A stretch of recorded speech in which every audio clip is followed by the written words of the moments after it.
The life of Charles Bronson.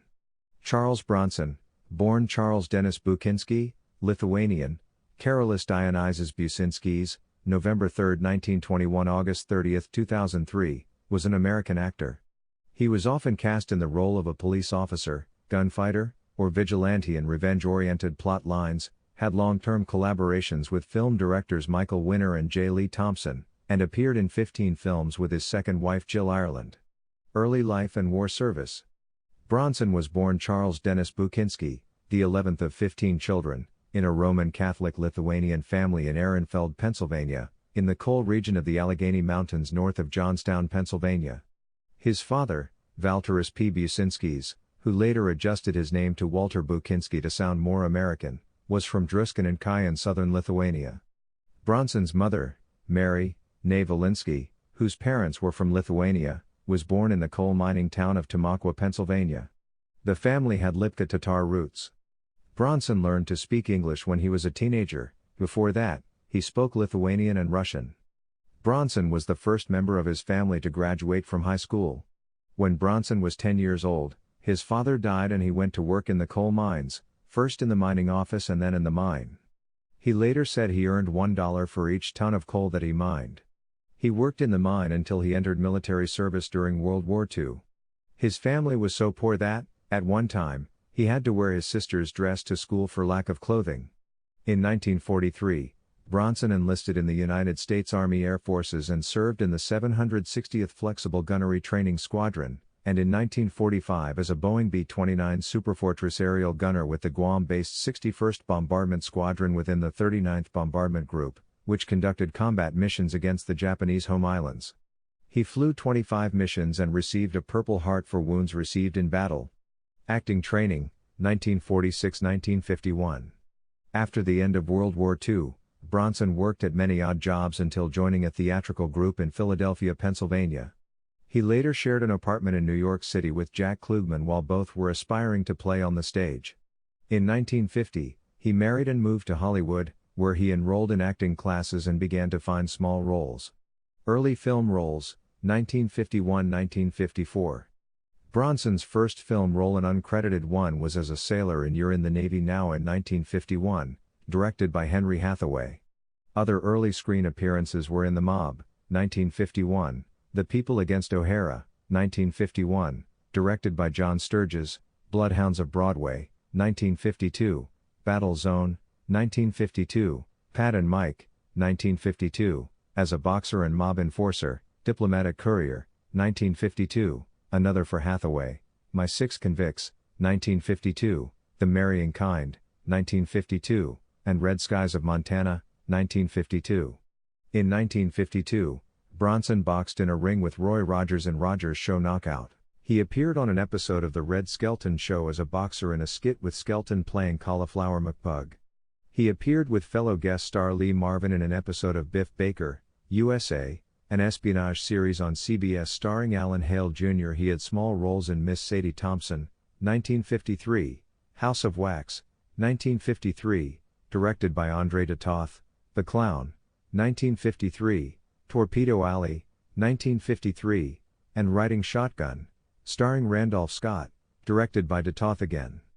Bronson had a notable support part as an Indian in Apache, 1954, for director Robert Aldrich, who then used him again in Vera Cruz, 1954.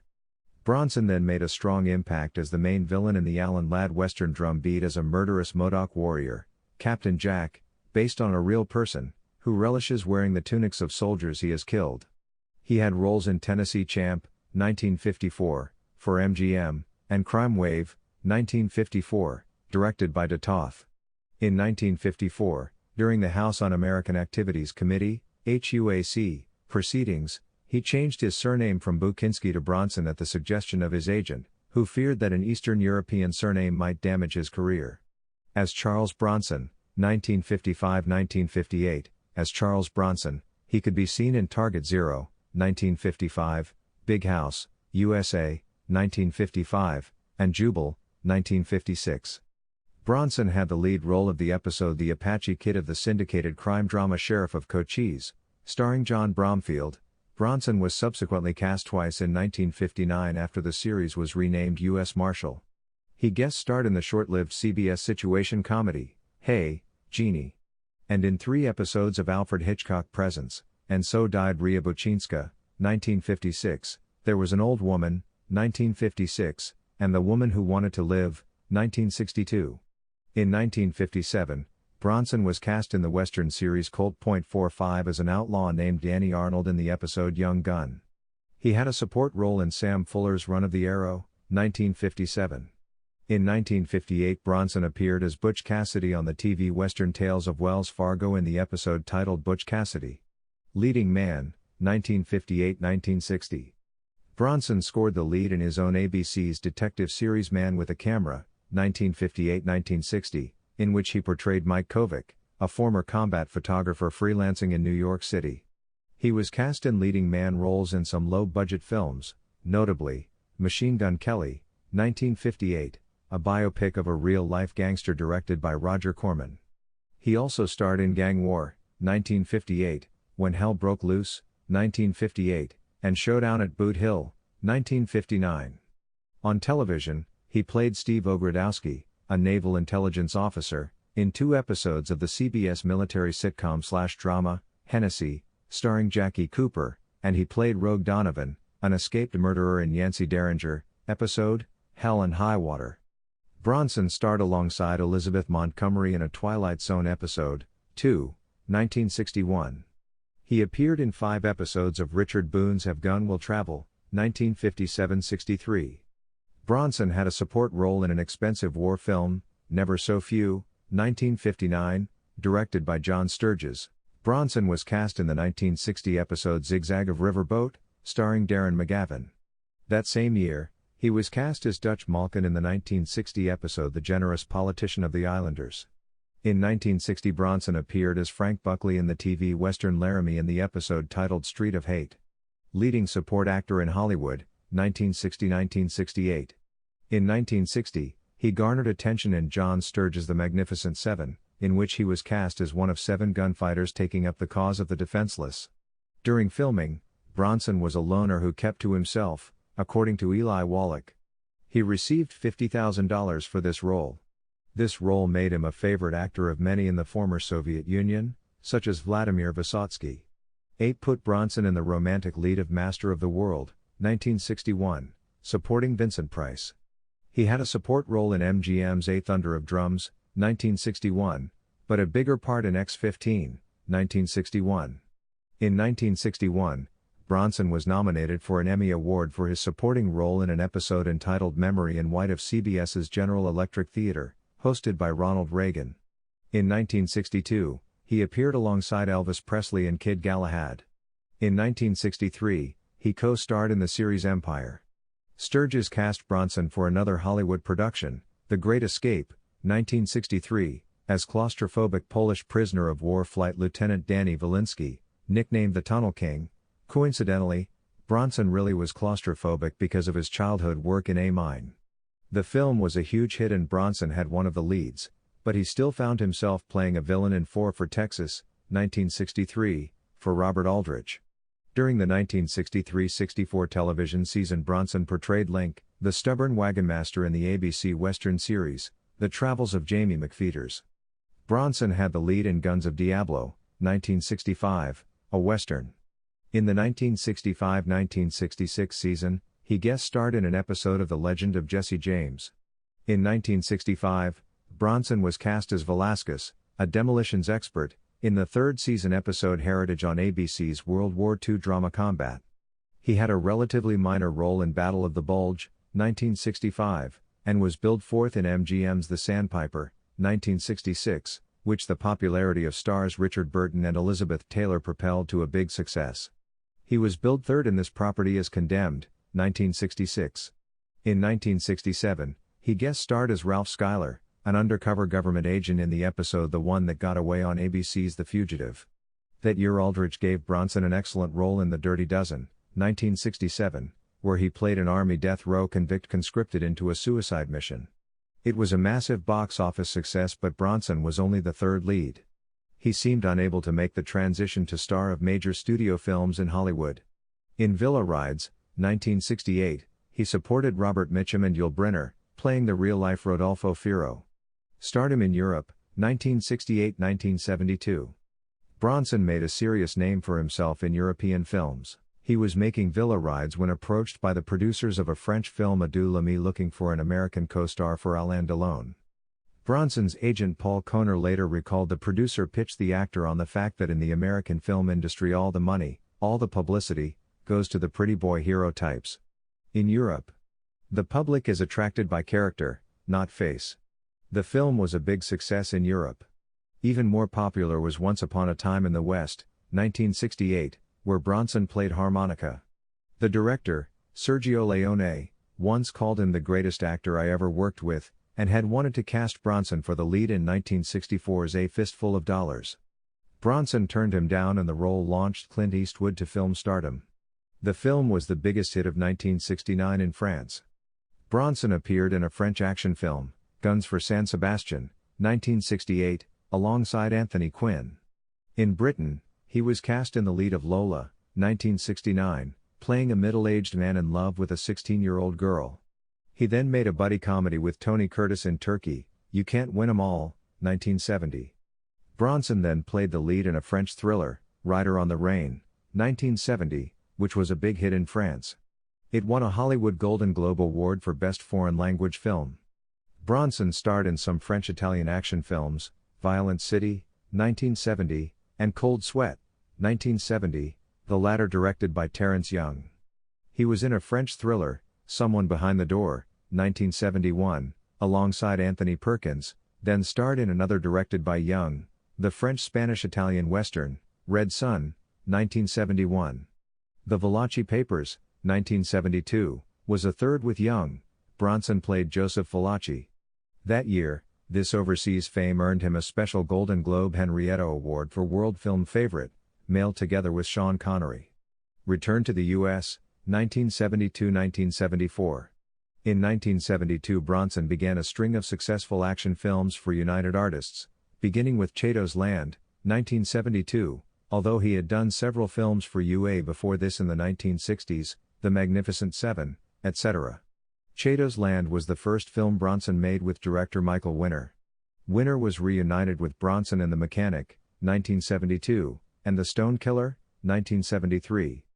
Bronson worked with Sturges on Chino, 1973, then did Mr. Majestic, 1974, with Richard Fleischer based on a book by Elmore Leonard. One film UA brought into the domestic mainstream was Violent City, an Italian-made film originally released overseas in 1970, but not issued in the U.S. until 1974 under the title The Family. Death Wish series and departure from United Artists, 1974-1980. Bronson's most famous role came when he was age 52, in Death Wish, the most popular film with director Michael Winner. He played Paul Kersey, a successful New York architect who turns into a crime-fighting vigilante after his wife is murdered and his daughter sexually assaulted. This movie spawned 4 sequels over the next 2 decades, all starring Bronson. Bronson starred in 2 films directed by Tom Gries, Breakout, 1975, and Breakheart Pass, 1975, a western adapted from a novel by Alistair MacLean, which was a box office disappointment. He also starred in the directorial debut of Walter Hill, Hard Times, 1975, playing a Depression-era street fighter making his living in illegal bare-knuckled matches in Louisiana. He earned good reviews. Bronson reached his pinnacle in box office drawing power in 1975, when he was ranked 4th, behind only Robert Redford, Barbra Streisand, and Al Pacino. Bronson did a western comedy for UA, From Noon Till 3, 1976, but it was not well received. At Warner Brothers he made St. Ives, 1976, his first film with director J. Lee Thompson. He played Dan Shamron in Raid on Entebbe, 1977, then was reunited with Thompson in The White Buffalo, 1977, produced by Dino De Laurentiis for UA. UA also released Telephone, 1977, directed by Don Siegel. Bronson went on to make 2 films for ITC, Love and Bullets, 1979, and Borderline, 1980. He was reunited with Thompson on Capablanco, 1980, and played Albert Johnson in Death Hunt, 1981, opposite Lee Marvin. Cannon Films era, 1982-1989. In the years between 1976 and 1994, Bronson commanded high salaries to star in numerous films made by smaller production companies, most notably Cannon Films, for whom some of his last films were made. Bronson was paid $1.5 million by Cannon to star in Death Wish 2, 1982, directed by Michael Winner. In the story, architect Paul Kersey, Bronson, moves to Los Angeles with his daughter. After she is murdered at the hands of several gang members, Kersey once again becomes a vigilante. The film was a big success at the box office. Cannon Films promptly hired Bronson for 10 to Midnight, 1983, in which he played a cop chasing a serial killer. The movie marks the fourth collaboration between Bronson and director J. Lee Thompson. The supporting cast includes Lisa Eilbacher, Andrew Stevens, Gene Davis, Jeffrey Lewis, and Wilford Brimley. ITC Entertainment hired Thompson and Bronson for The Evil That Men Do, 1984, co-starring Teresa Saldana and Joseph Marr. The film was adapted by David Lee Henry and John Crowther from the novel of the same name by R. Lance Hill. Bronson plays a former assassin, who comes out of retirement to avenge the death of his journalist friend. Cannon reunited Bronson and Winner for Death Wish 3, 1985. It is the last to be directed by Winner. Kersey returns to battle with New York street punk gangs while receiving tacit support from an NYPD lieutenant, Ed Lauter. In Murphy's Law, 1986, directed by Thompson, Bronson plays Jack Murphy, a hardened, antisocial LAPD detective who turns to alcohol to numb the pain of harsh reality. His ex-wife, Angel Tompkins, has become a stripper and his career is going nowhere. His world is turned upside down when an ex-convict, Carrie Snodgrass, frames him for putting her in prison earlier in his career. Bronson had a slight change of pace with a television film, Act of Vengeance, 1986, playing real-life union worker Joseph Yablonsky. It was directed by John Mackenzie. The movie is based on the book, Act of Vengeance by Trevor Armbruster, a story about the corruption that occurred during the United Mine Workers presidential elections in 1969. It premiered on April 21, 1986. More typical of this period were 4 Cannon action films, Assassination, 1987, directed by Peter Hunt, and 3 with Thompson, Death Wish 4, The Crackdown, 1988, Messenger of Death, 1989, and Kinjite, Forbidden Subjects, 1989. Final years. Bronson's first non-action film in a long time was The Indian Runner, 1991, directed by Sean Penn. He followed this with some TV movies, Yes Virginia, There is a Santa Claus and The Sea Wolf, 1993. Bronson's last starring role in a theatrically released film was 1994's Death Wish v. The Face of Death. His final films were the TV movies Family of Cops, 1995, Breach of Faith, A Family of Cops 2, 1997, and Family of Cops 3, 1999. Missed roles. Sergio Leone offered Bronson the part of Man with No Name in A Fistful of Dollars. Bronson declined, arguing that the script was bad. Bronson was again approached for a starring role in the sequel for a few dollars more, but he passed, citing that the sequel script was like the first film. Bronson was offered both the roles of Tuco and Angel Eyes in The Good, the Bad and the Ugly. Bronson wanted to accept, but he had to decline both, as he was in England filming The Dirty Dozen. Bronson would later star in Leone's Once Upon a Time in the West, 1968.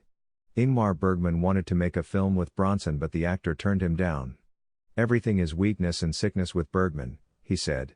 He was considered for the role of Snake Plissken in Escape from New York, 1981, but director John Carpenter thought he was too tough-looking and too old for the part, and decided to cast Kurt Russell instead.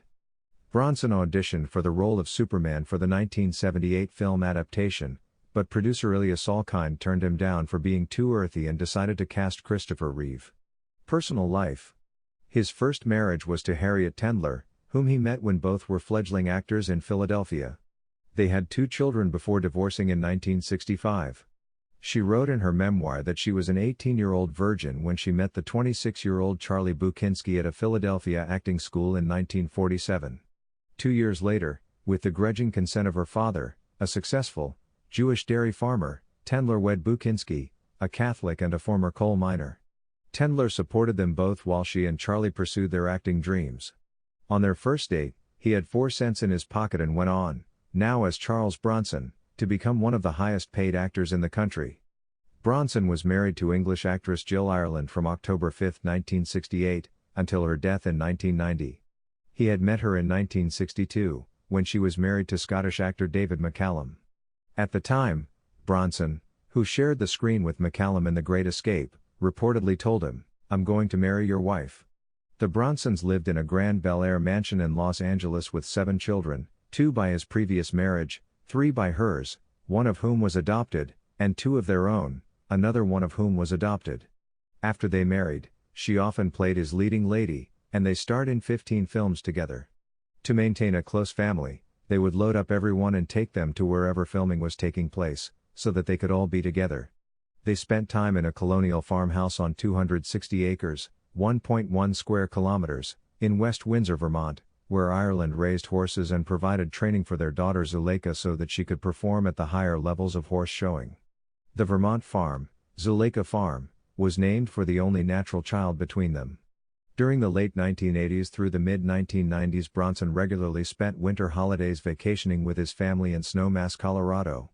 On May 18, 1990, aged 54, after a long battle with breast cancer, Jill Ireland died of the disease at their home in Malibu, California. In December 1998, Bronson was married for a 3rd time to Kim Weeks, a former employee of Dove Audio who had helped Record Ireland in the production of her audiobooks. The couple were married for 5 years until Bronson's death in 2003. Bronson's health deteriorated in his later years, and he retired from acting after undergoing hip replacement surgery in August 1998. Bronson died at age 81 on August 30, 2003, at Cedars-Sinai Medical Center in Los Angeles. Although pneumonia and/or Alzheimer's disease have been cited as his cause of death, neither appears on his death certificate, which cites respiratory failure, metastatic lung cancer, with, secondarily, chronic obstructive pulmonary disease and congestive cardiomyopathy as the causes of death. He was interred at Brownsville Cemetery in West Windsor, Vermont. Interred at Brownsville Cemetery in West Windsor, Vermont. Interred at Brownsville Cemetery in West Windsor, Vermont. Interred